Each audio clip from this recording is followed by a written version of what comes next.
Hello everyone, welcome po ulit sa aking YouTube channel. So andito ulit tayo sa ating project sa Cavite. At ang aking mission ngayon guys ay magkakabit ng paddle board. So dito sa kitchen, papalob natin yan sa cabinet. So yung ating kakabit na paddle board dito ay 18 branches. So ito, yan, miniature na mga circuit breaker. So yung main natin dito ay 80 ampere. So 2 pole. Then 2 pole na 18 branches. Then mayroong space na para doon sa pwedeng maging additional ng ating mga dito, mga load kung sakali. Okay, so ito muna yan, kakabit ko. Siguro kung kakayanin yung pati pipe na papunta doon sa ating pull box, kasi magkakaroon ako ng pull box dito. So yan, tingnan natin. Ang oras ay alas 8:18 ng umaga. And then yung para doon sa ating pipe, para doon sa may feeder line natin ay i-confirm ko pa yun doon sa nagsusolar, kasi yung solar kasi dito siya, hybrid na siya guys, net metering. So alam ko pag ganyan merong ATS. So ko-confirm ko sa kanya kung saan yung kanyang ATS, kasi bago pumunta ng panel board yung ating feeder line, yung ating main line, ay dadaan muna ng ATS yon. Then yung natin load dito, hindi siya 100% na sasakopin ng ATS. Meron lang tayong mga pipiliin na mga load or circuito na dadalhin dun sa ating sub panel, kung magkakaroon tayo ng sub panel. Pero sabi ko naman dun sa may-ari, pwede naman na kahit wala siyang sub panel, basta kukontrolin na lang nila yung mga load na gagamitin nila. Halimbawa, ang gagamitin lang nila dito ay ref, then ilaw, then outlet, tapos yung range nila. Kasi yung range nila guys ay induction type na range na siya, electric. So medyo malakas-lakas din yun. Alam ko ay nasa 7 kilowatt yung maximum niya. 7K, 7,000 watts yung capacity ng kanyang electric range na nandun. So yun lang, hindi sila pwedeng gumamit ng water heater, ibang aircon, pwedeng isang aircon lang. So ang kakayanin lang ng ating solar ay nasa 8 kilowatt. Ayan. So mga ganun lang. Okay, so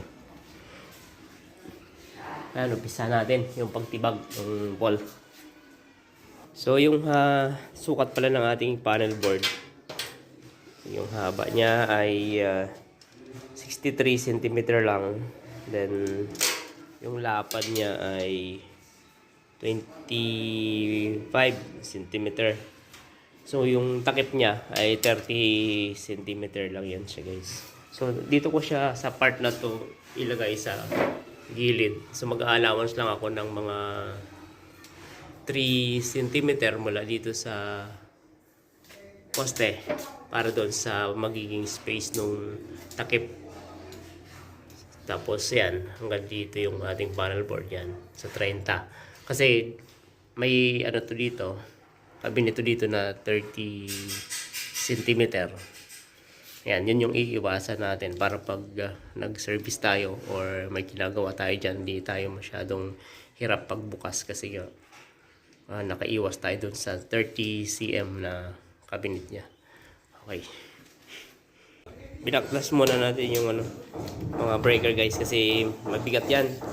So mahirap siya i-install kapag di natin analyze. Yung pala nito, lalim niya, yan, 10 centimeter. Tapos ito, mayroon ng label dito yung ating cabinet. Nilagyan na ito ni Foreman. Ang taas nito ay nasa yan o, 52 centimeter. So yan yung taas ng cabinet. Ito na yung pinakailalim ng cabinet niya dyan. So tataas lang tayo dyan ng kaunting-kaunti lang.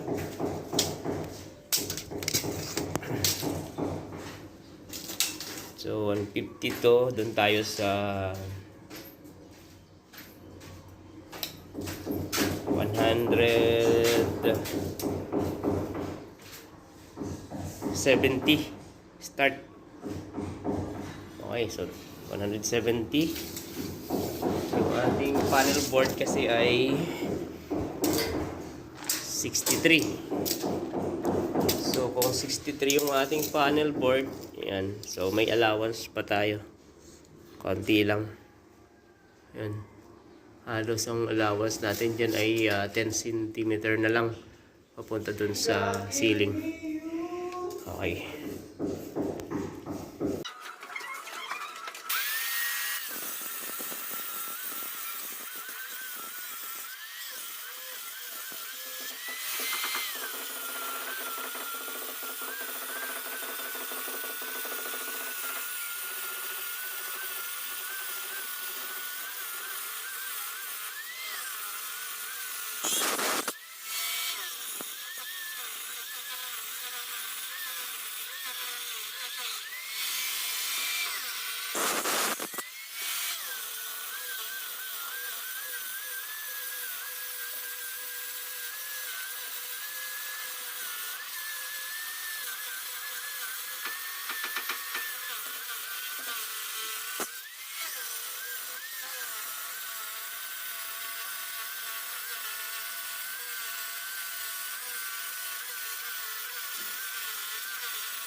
So yun guys, butasan ko na ito. Bali, ang gagawin kong butas, diretso lang. Dito, mga 1/2. So, 1/2 yung pagkakasya natin sa part na to. Ito yung part ng ilalim. Tapos dito yung dalawang 1 inch. So, dito yung natin sa main line. Yung para sa 1 inch na tubo natin. Dito natin ilagay sa dulo. So, sukatin natin yan. Nakakasya yung 8 1/2. So, halimbawa yan sa 2, 3, 4, 5, 6, 7, 8. So, halos sagad to dito ang ating butas. So, ito yung susundan natin guys, na guide. Itong part na to. Yan. Dire-diretso lang natin ang pagbutas natin dyan.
Time check guys, 1:23 ng hapon. Ayan. Okay na itong ating paglalagay ng panel board. Nabutas ko na rin yung para doon sa supply ng aircon na manggagaling doon sa kabilang room ng second floor na aircon unit. So dalawa yung binutas, dalawa yung ilalagay natin na ano dyan. Tubo, isang 3/4, isang 1/2. Then dito tatlong 3/4 sa kabilang banda. So binasa ko na ng tubigan guys, sa 3D na yan para sa ating paglagay ng panel board. Okay. So yung ating panel board, ito yung mukha niyan. At yun yung taas. Lagyan ko pa lang ng halo lang guys, yung gilid-gilid lang. Kasi yung gitna, hindi natin lagyan kasi yung ating pag-jeeping ay halos sakto lang yung ano dito, panel board. So para malagyan ng laman yung ano niyan, yung gitna ng panel board, likod ng panel board mamaya. So bubuhusan natin ng ano, malabnaw na halo para malagyan ng laman mamaya. Bubuhusan ko dun sa taas.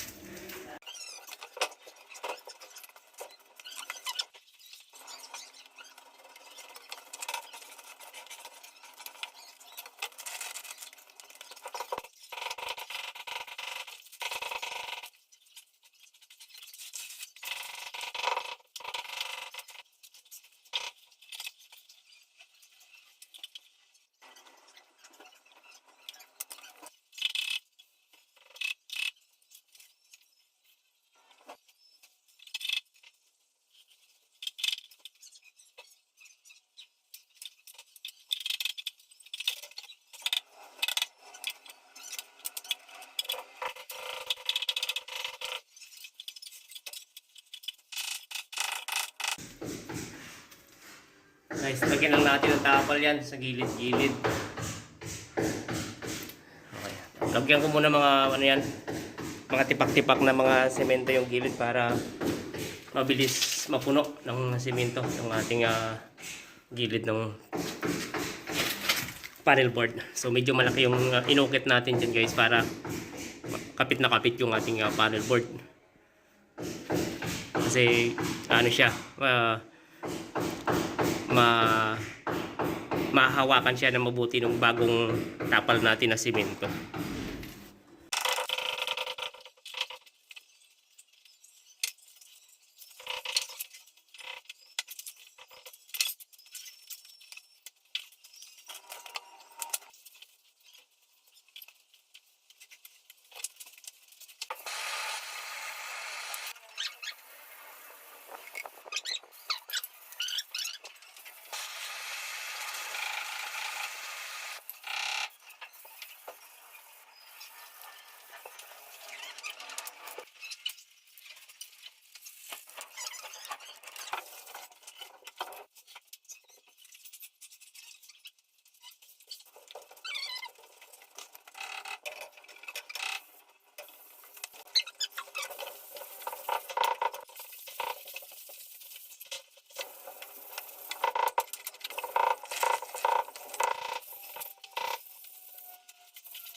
Time check guys, alas 4:46 ng hapon. Ayan ang ating nagawa sa araw na to.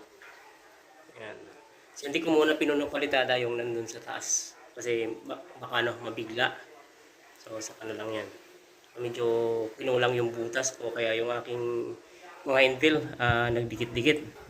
At pabalikan ko naman to sa sunod na mga araw. So, ito na lang itataas ko dyan. Then dito yung full box. Then papunta na lang yan dun sa ATS ng solar yung ating abound na main. Tapos dito, ito, naglagay ako ng isang utility box. Kinuha ko na supply doon sa supply sa tubo nung dadaan sa tubo nung para sa ref yan at sa utility box ng ref. So ito ay para sa may microwave oven niya. So 3.5 lang naman yung wire niyan. Medyo okay na yung ating dito project yan. Yung ceiling ay na masilyahan na rin at nalihan na rin ng ating painter yung mga minasilya niya dyan. So ayan. Hanggang sa muli guys, maraming salamat.